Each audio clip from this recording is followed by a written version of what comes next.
Ada salah satu sosok teladan yang rela menceraikan dunianya dengan talak 3. Beliau adalah Abu Yahya Malik bin Dinar, sosok yang meninggalkan syahwat dunia, penakluk jiwa ketika sedang bergejolak. Demikianlah Abu Nuaim memberikan sifat pada Malik bin Dinar dalam Al-Hilyahnya. Malik bin Dinar dilahirkan pada masa Ibnu Abbas. Ia sempat bertemu dengan Anas bin Malik. Karenanya, ia diliputi berkah ilmu yang bermanfaat. Ia pun mengambil manfaat dari ulama salih dari kalangan sahabat Nabi. Ia belajar akhlak suci dari mereka, adab dan sunnah yang diridhai Allah Subhanahu wa Ta'ala. Malik bin Dinar menjadi salah seorang pemimpin kaum muslimin yang ternama. Ibnu Sa'ad berkata, dia seorang yang sikah dan sedikit bicara. Ibnu Hibban menambahkan dalam asikatnya, Malik bin Dinar menulis mushaf dan mendapatkan honor. Kemudian ia makan dari honor itu. Malik bin Dinar adalah salah seorang imam yang zuhud, terdepan dalam wara. Kezuhudannya menjadi perumpamaan. Untuk itu, mari kita renungi potongan kisah dari kehidupan ulama yang satu ini. Suatu ketika, ia menemui Anas bin Malik. Bersamanya ikut Sabit dan Yazid Ar-Rakashi. Anas bin Malik memandang mereka dengan kagum seraya berkata, betapa mirip kalian dengan para sahabat Nabi Shallallahu Alaihi Wasallam. Sungguh kalian lebih kucintai dari sekian anakku, kecuali mereka mempunyai keutamaan seperti kalian. Sungguh aku mendoakan kalian di malam hari. Renungkanlah, mereka didoakan oleh Abu Hamzah Anas bin Malik semata-mata karena cinta kepada Allah Subhanahu wa Ta'ala. Apakah ada seseorang yang mencintai seperti Anas bin Malik kecuali orang-orang salih dan ahli taat? Merekalah orang-orang yang benar bersama Allah, dan Allah pun membenarkan mereka dengan kecintaan orang-orang salih dan ahli ibadah. Betapa tinggi kedudukan mereka. Suatu ketika ia membaca firman Allah Subhanahu wa Ta'ala, kalau sekiranya kami menurunkan Al-Quran ini pada sebuah gunung, pasti engkau akan melihatnya tunduk terpecah karena takut kepada Allah Subhanahu wa Ta'ala. Quran Surah Al-Hasyr ayat 21. Malik bin Dinar berkata, aku bersumpah pada kalian, tidak beriman seorang hamba dengan Al-Quran kecuali hatinya terpecah. Abdul Aziz bin Salman menuturkan, aku dan Abdul Wahid bin Zaid menemui Malik bin Dinar. Kami dapati dia berdiri dari majelisnya, lalu masuk ke rumahnya. Kemudian dia menutup pintu kamar. Kami duduk menunggunya hingga keluar atau mendengar darinya suatu gerakan. Kami kemudian minta izin. Malik bin Dinar seperti mengucapkan sesuatu yang tidak bisa dipahami. Lalu terdengar dia menangis. Sampai-sampai kami merasa kasihan mendengar tangisannya. Kemudian tubuhnya pun bergetar, lalu kemudian dia pun pingsan. Abdul Wahid berkata, kita pergi.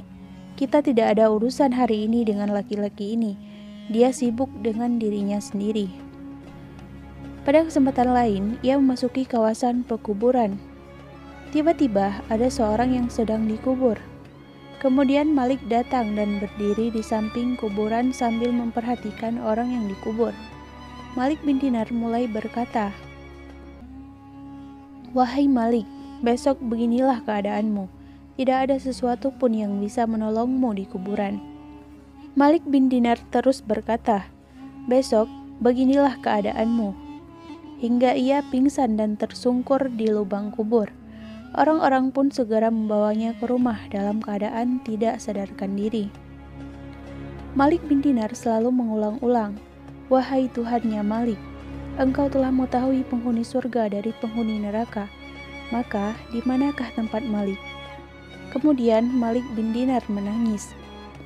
Renungkanlah bagaimana ia menggambarkan keadaan seorang hamba di hari kiamat ketika ia meninggalkan dunia ini. Suatu ketika ia naik kapal. Saat kapal itu berada di sebuah jembatan, diserukan agar awaknya tidak keluar dan berdiri dari tempatnya. Malik bin Dinar malah keluar mengambil pakaiannya dan memanggulnya. lalu melompat dari kapal dan berdiri di atas tanah. "Apa yang membuatmu keluar?" seru juru kemudi. "Tidak ada apa-apa," jawab Malik. "Pergi," ujar juru kemudi lagi. Malik berkata dalam hati, "Beginilah akhirat." Betapa indahnya perumpamaan ini, tidak mungkin dimengerti kecuali oleh hati yang bersih, bersih seperti putihnya susu. Beginilah Malik selalu mengevaluasi dirinya. Tak ada tempat di hatinya kecuali zikir pada Allah Subhanahu wa Ta'ala dan ketakutan yang selalu melekat di sekujur anggota tubuhnya. Suatu ketika, Haris bin Nabhan memberinya hadiah sebuah bejana yang terbuat dari kulit. Bejana itu berada di tempat Malik bin Dinar beberapa saat. Ketika Haris datang, Malik segera memanggilnya. "Wahai Haris, kemarilah, ambil bejanamu. Dia telah membuat hatiku sibuk. Setiap kali aku masuk masjid, syaitan datang dan berkata, 'Wahai Malik, bejanamu telah dicuri. Dia telah membuat sibuk hatiku.'" Sungguh, Malik tak ingin ada yang mengusik hatinya kecuali takut pada Allah Subhanahu wa Ta'ala. Alangkah bahagianya pemilik hati ini. Simaklah keluhannya suatu saat. "Aku berharap Allah mengizinkan ketika aku berada dalam genggaman kedua tangannya. Kelak aku sujud sekali saja, sehingga aku tahu bahwa Dia telah ridha. Lalu Dia berkata kepadaku, 'Wahai Malik, jadilah debu.' Sungguh ketakutan pada Allah telah memenuhi hati orang-orang bertakwa, maka ia pun mendekat padanya dan jauh dari godaan makhluk." Ada seorang laki-laki terkaya di Basrah. Ia mempunyai seorang putri yang teramat cantik. Suatu saat sang ayah berkata, "Keturunan Hashim pernah melamarmu dari bangsa Arab, tapi engkau menolak. Kukira engkau menginginkan Malik bin Dinar dan sahabatnya." "Demi Allah, itulah cita-citaku," jawab sang putri. Sang ayah berkata pada salah seorang saudaranya, "Temui Malik, kabarkan tentang kedudukan putriku dan keinginannya." Ketika bertemu Malik, utusan ayah gadis itu berkata, "Seseorang menyampaikan salam untukmu. Dia berpesan, 'Sungguh engkau mengetahui bahwa aku orang yang paling kaya di kota ini. Aku punya seorang putri cantik yang ingin menikah denganmu. Apa pendapatmu?' Kemudian Malik pun menjawab, 'Sungguh aneh. Apakah engkau tidak tahu bahwa aku telah menceraikan dunia dengan talak 3? Malik bin Dinar telah menceraikan dunia sehingga ia tidak peduli dengan apa-apa yang hilang dari dunianya.' Saat lain, Malik tertarik untuk memakan roti campur susu. Seorang temannya datang membawakan makanan yang dimaksud. Sejenak, Malik membolak-balikkan roti itu lalu berkata, 'Aku merindukanmu selama 40 tahun, dan aku berhasil mengalahkan keinginanku itu. Hari ini engkau ingin mengalahkanku? Pergi dari sisiku.' Malik kemudian tetap tidak mau memakannya. Malik bin Dinar tak hanya zuhud dalam hal makanan, kediamannya pun sangat sederhana. Di rumahnya, tak ada apapun kecuali mushaf dan pakaiannya. Tentang rumahnya ini, dia berkata, "Siapa yang masuk ke rumahku lalu mengambil sesuatu, maka itu halal baginya. Saya tak butuh gembok atau kunci."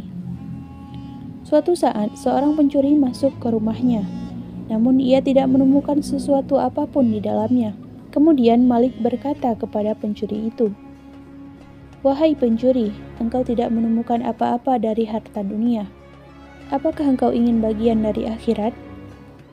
"Ya," jawab pencuri, "berwuduklah dan salat 2 rakaat." Pencuri itu pun melakukannya. Ia pun pergi ke masjid bersama Malik bin Dinar. Ketika Malik ditanya tentang orang yang bersamanya, ia menjawab, "Dia datang untuk mencuri, maka dia yang kami curi."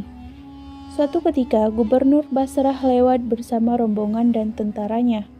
Malik berseru, "Paling sedikit dari perjalananmu ini." Para pembantu gubernur marah dan mengancam Malik. Namun sang gubernur buru-buru mencegah. Lalu berkata pada Malik, "Apakah engkau tidak mengenalku? Siapa yang lebih tahu tentang dirimu daripada aku? Awalmu dari tetesan mani yang jijik, akhirmu adalah jenazah yang hina. Sekarang engkau berada di antara dua kondisi itu membawa kotoran. Sang gubernur menundukkan wajahnya lalu pergi sembari berkata, "Sekarang sungguh engkau telah mengetahui siapa diriku." Begitulah kehidupan Malik bin Dinar, seorang yang zuhud dalam segala hal, berani pada semua makhluk dan hanya takut kepada Allah Subhanahu wa Ta'ala. Ia meninggal dunia sebelum wabah taun atau kolera melanda Basrah.